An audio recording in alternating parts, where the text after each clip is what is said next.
kupas tuntas ajaran kejawen.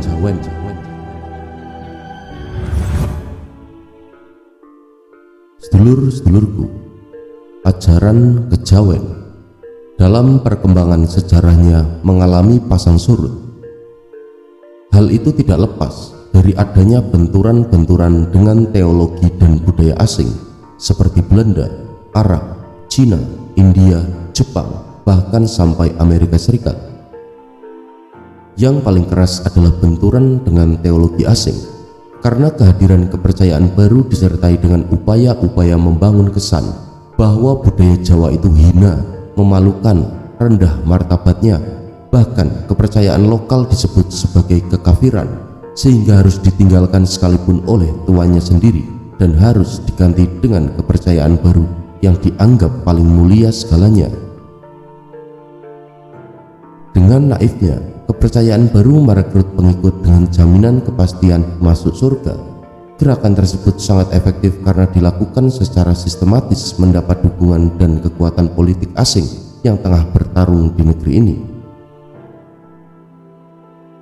Selain itu, pendatang baru selalu berusaha membangun image buruk terhadap kearifan-kearifan lokal seperti budaya Jawa dengan cara memberikan contoh-contoh patologi sosial atau penyakit masyarakat, penyimpangan sosial, pelanggaran kaidah kejawen yang terjadi saat itu diklaim oleh pendatang baru sebagai bukti nyata kesesatan ajaran Jawa.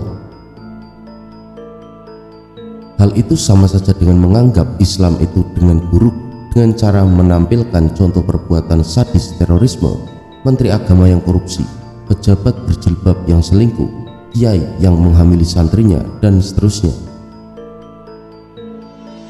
Tidak berhenti di situ saja, kekuatan asing terus mendiskreditkan manusia Jawa dengan cara memanipulasi atau memutar balik sejarah masa lampau. Bukti-bukti kearifan lokal dimusnahkan, sehingga banyak sekali naskah-naskah kuno yang berisi ajaran-ajaran tentang tata krama, kaidah, budi pekerti yang luhur bangsa Jawa Indonesia kuno sebelum era kewalian datang, kemudian dibumi hanguskan oleh para pendatang baru tersebut. Kosakata Jawa juga mengalami penjajahan.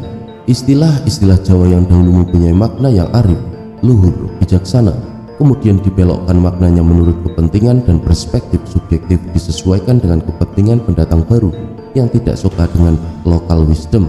Akibatnya, istilah-istilah seperti kejawen, klenik, mistis, tahayul mengalami degradasi makna dan berkonotasi negatif.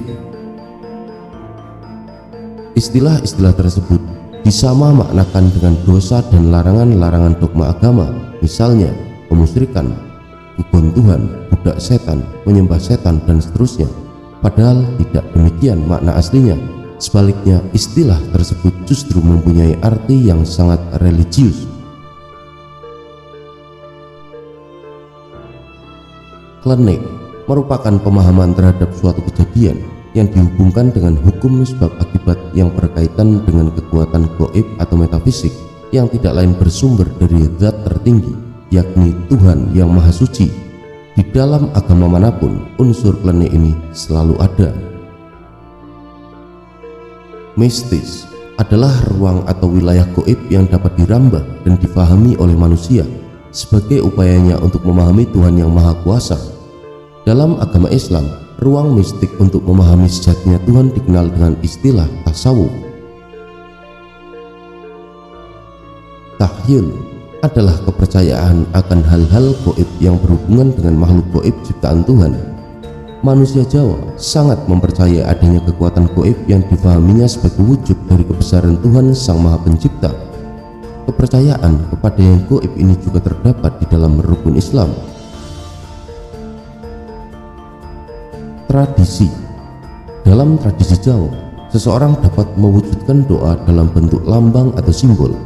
Lambang dan simbol dilengkapi dengan sarana uburampe sebagai pelengkap kesempurnaan dalam berdoa. Lambang dan simbol juga mengartikan secara kias bahasa alam yang dipercaya manusia Jawa sebagai bentuk isyarat akan kehendak Tuhan. Manusia Jawa akan merasa lebih dekat dengan Tuhan jika doanya tidak sekedar diucapkan di mulut saja, not action talk only, atau NATO. melainkan dengan diwujudkan dalam bentuk tumpeng, sesaji dan sebagainya sebagai simbol kemanunggalan tekad bulat. Maka manusia Jawa dalam berdoa melibatkan 4 unsur tekad bulat, yakni hati, pikiran, ucapan, dan tindakan.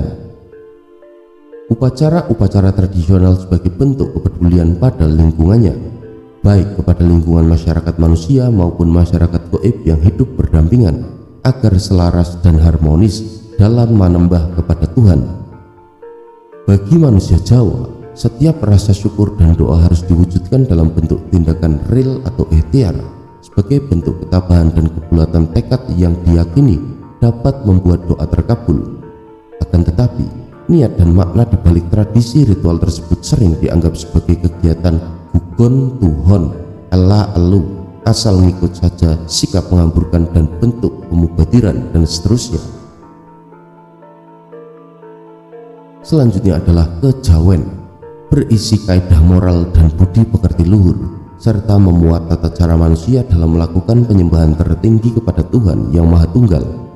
Akan tetapi setelah abad ke-15, Mojopahit runtuh oleh serbuan anaknya sendiri dengan cara serampangan dan subjektif, jauh dari kearifan dan budi pekerti yang luhur. Pendatang baru menganggap ajaran kejawen sebagai biangnya kemusyrikan, kesesatan, kebobrokan moral, dan kekafiran, maka harus dimusnahkan. Dan ironisnya, manusia Jawa yang sudah kejawan ilang Jawone justru mempunyai andil besar dalam upaya cultural association ini. Mereka lupa bahwa nilai budaya asli nenek moyang mereka itulah yang pernah membawa bumi Nusantara ini menggapai masa kejayaannya di era Mojopahit hingga berlangsung selama 5 generasi penerus tahta kerajaan.